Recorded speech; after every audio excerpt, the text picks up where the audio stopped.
Hi, I'm Eleanor Graham. I wrote about small fry on the home front. Here's some more plants, shouted one of the girls with me. 3 other girls and I were out with bags on a war effort scavenger hunt in the fall of 1942. Our goal was to find milkweed plants with pods about to open.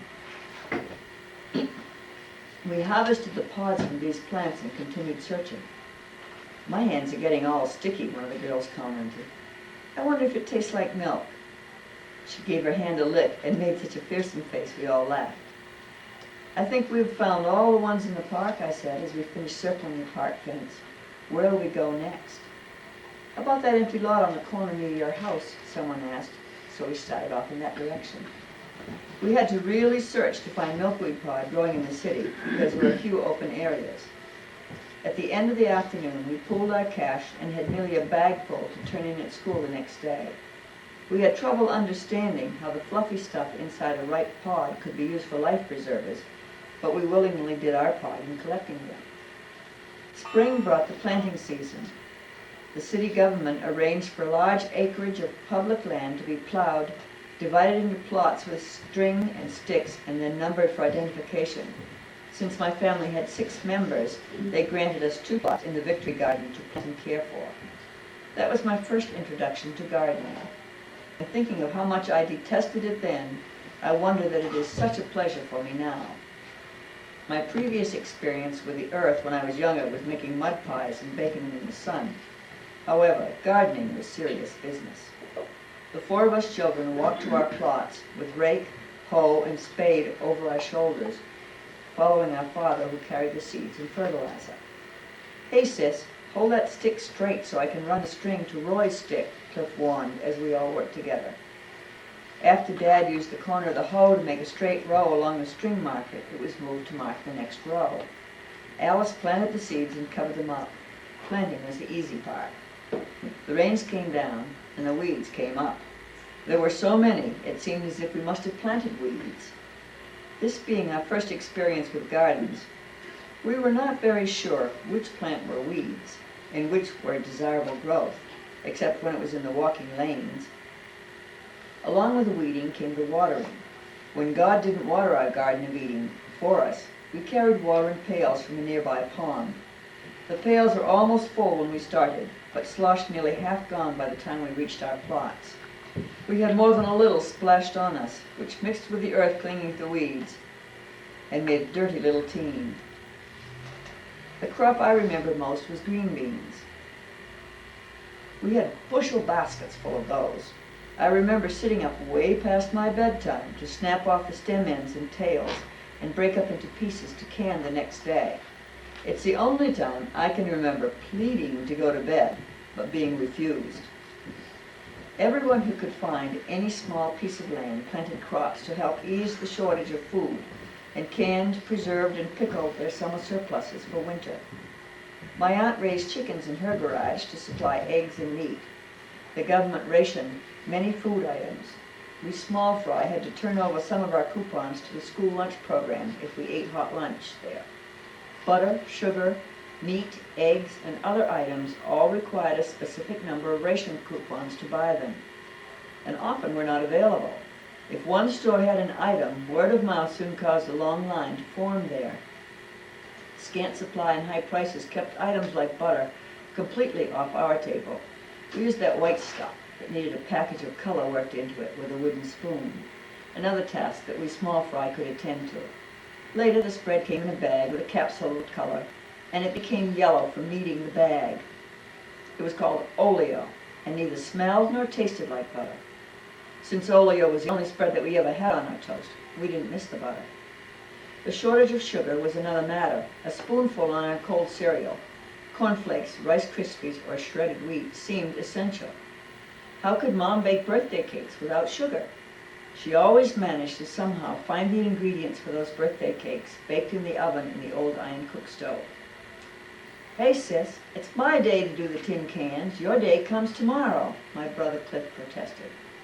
Well, this one's all washed and the other end cut off. You can peel the label off and put the ends inside and stamp it flat if you want to, I replied. We had salvaged another can for the war effort. The cans had value for the government to recycle, but they had another value for the young folks. With enough flattened cans, small fry could gain free admittance to the Saturday matinee at the movies instead of paying 12 cents. The cans at my house went to school or store collections because my father didn't allow us to attend the movies. Schools encouraged competitions to see which class could amass the greatest quantity of discarded newspapers. Boy Scouts on Saturdays once a month went knocking door to door. Whenever someone answered their knocks, they asked, "Any old books or magazines or newspapers?" They carried all donations back to the trucks that followed along. We greeted each other at the first Girl Scout meeting each month with, "How many squares did you knit this month?" And we admired the variety of colors as each of us scouts exhibited our contributions. Many of us were still not adept at knitting, yet, and some of the squares showed it. However, we were all trying to meet a need. Someone took all of these squares and joined them into Afghans. Veterans hospitals received the finished Afghans for injured servicemen. "All right, anyone who has dimes for saving stamps, line up at my desk," the teacher said. So the line formed. Students licked the stamps and stuck them in special books. When one had filled enough books with stamps, the books could be traded for war bonds. In this way, schools became bankers for Uncle Sam, and even the youngest ones invested their meager cash in the war effort. Schools added air raid drills to their curriculum, as well as recycling and saving. Choir drills allowed us to walk outside, which was great. However, air raid drills took us to the basement. When the alarm gong rang, we took our little mats from the backs of our chairs. We grabbed our jackets as we passed them and walked quietly down the stairs. On the cement floor, each class sat in rows away from all windows. We sat fearfully on our mats, with jackets in our laps. At the sound of planes or the command, "Duck and cover," we bent over, covering our heads and as much of our bodies as possible with the jackets to protect from flying debris. There we stayed until an all-clear sounded. In the beginning, this was a frightening experience, especially if we heard planes overhead. As time passed and no bombs dropped, the air raid drills became mundane. By the third year of the war, more men were drafted into the service, thus creating a labor shortage. As a partial solution, junior and senior high schools dismissed at 1 o'clock, releasing students to fill jobs. At 13 years old, I became more involved in collecting newspapers, cans, pods, and knitting squares. Since I wanted to become a nurse and help people get well, I applied to the local hospital for work. The interviewer read my application. "Your name is Eleanor Silly. You are 13. "I'm 13 and a half, I interrupted. She smiled and continued. "You want to work with patients, I see. We don't have any vacancies in that area right now. I've just hired a few other students. However, I think they still need some help in the dietary department." With these words, she directed me to the dietitian, who hired me for 25 cents an hour. Fabulous amount of money. I worked 4 hours after school each day but one, and all day, Saturdays, Sundays, and vacations. I stayed on that job until I had graduated from college. I learned many things, one of which was I didn't want to be a nurse. I became a teacher instead. I was one of about 20 young teenagers working there, and we worked hard. We also had fun together, at meal times and during the afternoon breaks between the noon meal and the evening meal on full days. Companies could not manufacture cars, and car parts for repairs were difficult to find. Government rationed gasoline and tires along with the food. They determined my dad's gas allotment by the distance he had to travel to work and how vital his work was to the war effort. We didn't take Sunday afternoon drives anymore, or go to the swimming holes on the Selkirk River on hot evenings after Dad came home from work. We had to save up gas coupons to visit my grandfather in Derry. To visit my grandmother in Laconia, we could all go down to the huge train station and hop on a northbound train. Trains ran through Concord, north to Canada, and south to the bustling big city of Boston. The passenger cars heading south were a little more than half full, but as they stopped at Manchester, Nashua, and Lowell, commuters to Boston filled them to capacity, and often some had to stand. Around the city, buses were the main transport. They ran often, close to being on time, and covered wide areas. I took the bus home from work at the hospital for a 25-cent fare. During peak times in the mornings and late afternoons, buses were always full, with even the standees packed in like slices in a loaf of bread. Buying a bicycle required special permission, and one had to show proof that it was necessary for transportation for the war effort, such as riding to a farm after school to help produce food. Therefore, getting to school meant using Shank's mare, as my aunt referred to walking. Walking was not limited to children. Housewives shopping and others doing errands were using foot power as well. Most of the home front population was healthier from the forced open-air exercise. When I was roused from my sleep in the early morning hours by a newsboy walking the street, my 10-year-old mind did not comprehend the significance of his news for both adults and small fry. "Extra, extra, read all about it. Japs bomb Pearl Harbor," he shouted loudly. That was the beginning of my sense of World War II. I rolled over and was soon back to sleep. Many things stayed the same. We still had to go to school. In winter, a horse-drawn sledge still plowed the sidewalks. We hitched rides when we could. 2 sturdy horses pulled the large trash pickup wagon and its crew. Too smelly to hitch rides on. Axes and 2-man cross-cut saws were the tools used to cut wood for the many wood-burning kitchen and heating stoves. I use the term 2-man loosely, since I was often on one end of the saw with my father on the other. The cast-iron kitchen stove continued to heat water in buckets to do the family wash. Running the sopping wet clothes between 2 rollers squeezed the water out. The wash dried outdoors on the line, as it always had. Deliveries of fresh raw milk and ice for refrigeration still came to the door as usual, except now on alternate days instead of daily. On the home front for the small fry, life went on, not too much out of the ordinary. However, we were all willing to do whatever we could for the war effort.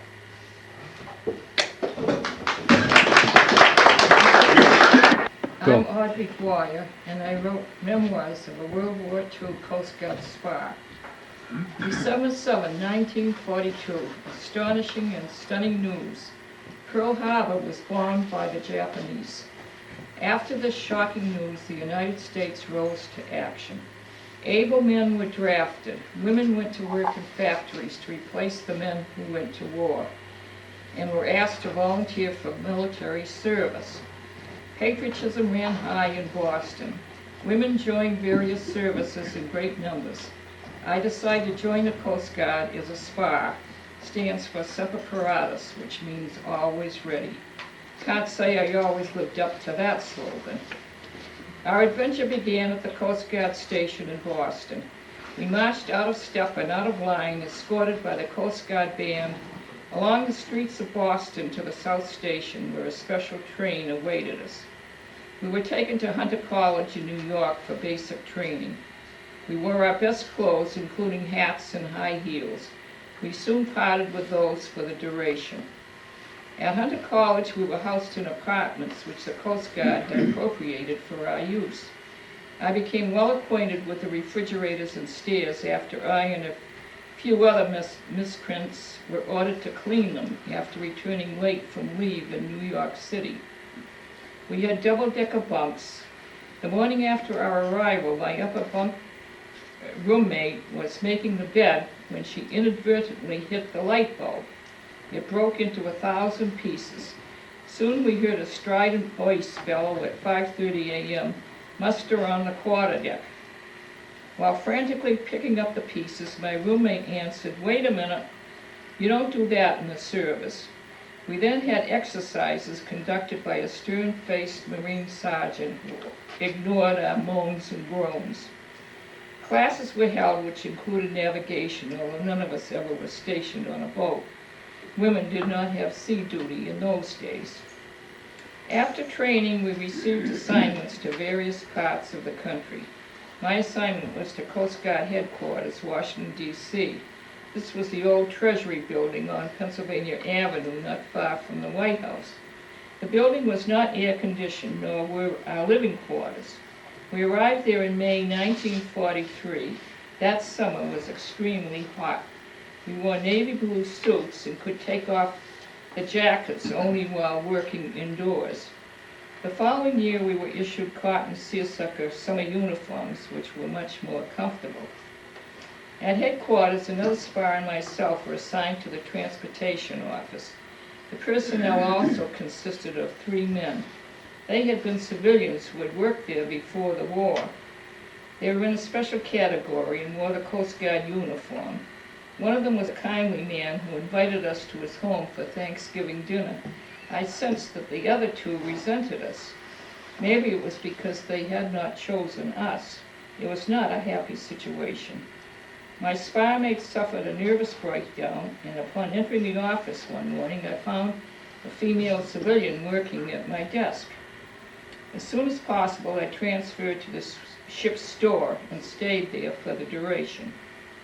My happy memories are of Esplanade concerts on the banks of the Potomac, free tickets to the theaters, and lining up early in the morning to rent a canoe on the Potomac. At one time, we managed to overturn the canoe. No damage, just a good soaking. Happy memories are of bicycling around the outskirts of the city and cookouts and hikes around Rock Creek Park. A Navy cousin was stationed in the area for a while. His Navy brother was married in New York. We took the train to New York for the wedding. One morning we stood in formation on the mall where we were reviewed by Eleanor Roosevelt. She was smiling and gracious while we were rigid. Afterwards, she wondered why we were so sober. Evidently, we thought that's the way we were supposed to be. We were startled to hear of the death of President Franklin Roosevelt. I had seen him once as he drove by. A huge funeral procession was formed on Pennsylvania Avenue. We were invited to volunteer to march in the procession. I did not participate because it was my policy not to volunteer for anything. My roommate marched, and she has bragged about it ever since. It was a glorious day when the Japanese surrendered. It was called VJ Day. We all ran excitedly into the streets. I was with a large group of people who had gathered on the ellipse across from the White House. President Truman appeared on the balcony and raised 2 fingers in the V for Victory salute. The roar from the crowd was tremendous. Later, we met a U.S. Senator who invited us to his office for a drink. We were committed to serve for the duration plus 6 months. I finished my tour of duty at the Coast Guard base on Atlantic Avenue in Boston. I was discharged in 1946. I am proud that I had a small part in the tremendous effort and sacrifices made by the United States people during World War II. America is truly the land of the free and the home of the brave. Go. I'll be reading 4343 by Larry Getty. It was one of those days where I stood in my office and looked out the window to see the flower beds arrayed with a gorgeous promise of new life for the coming year. The flowers were in full bloom at the very peak of their color. Inside it was strangely silent. One of those marvelous spring days in which even the telephone seemed to cease ringing in the awe of the surrounding beauty of the season. Presently, a tap on my office door interrupted my reverie, and my secretary entered and observed that it was almost 9:15, and the telephone had not rung all morning. And since my first appointment was not for another hour, didn't I think it might be a good time for a coffee break? Of course. I immediately concurred with his observation, and she disappeared to return presently with coffee and muffins and other fattening goodies. Then as we began to sip and enjoy the first sips of that delicious brew, she abruptly asked me a question, which took me back a bit. She said, "Did you ever hear of the V-1 rocket bomb?" And I had to confess that I hadn't. I had heard of the V-2, but not the V-1. Then she said, "Well, that's because the Germans only used them about 6 times during all of World War II, and they discontinued them in favor of the V-2 bomb, because the guidance system on V-1 was so erratic, but they never knew where they were going to land." The lady, my secretary, who had asked this question, had been a loyal, efficient, and dedicated person in my employ for the past 19 years. But during the war years in London, as a native of the city, she had spent the period of time in the Women's Army Corps and in the bomb shelters of London. On April 3rd, 1943, a V-1 had been dropped on London and exploded. The only time during the entire war in which a V-1 had been dropped in London on a Sunday. She had been on a troop bus when the bomb exploded, tipping the bus over. It had been on its way to a staging area.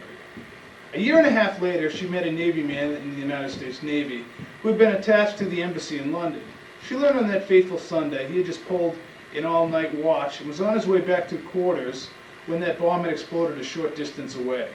This put him in the hospital, having blown away most of his clothing and even blown the battery cells out of the backside of his flashlight. Now they were married, parents of 4 children, and in the course of their life, in a small New Hampshire city, they had met and befriended another English couple who had also come to this country after the war, where the man, considerably older than the young married couple, had opened a paint and wallpaper store. A few short years after beginning his business, the man's wife died, and he was a desperately lonely elderly person.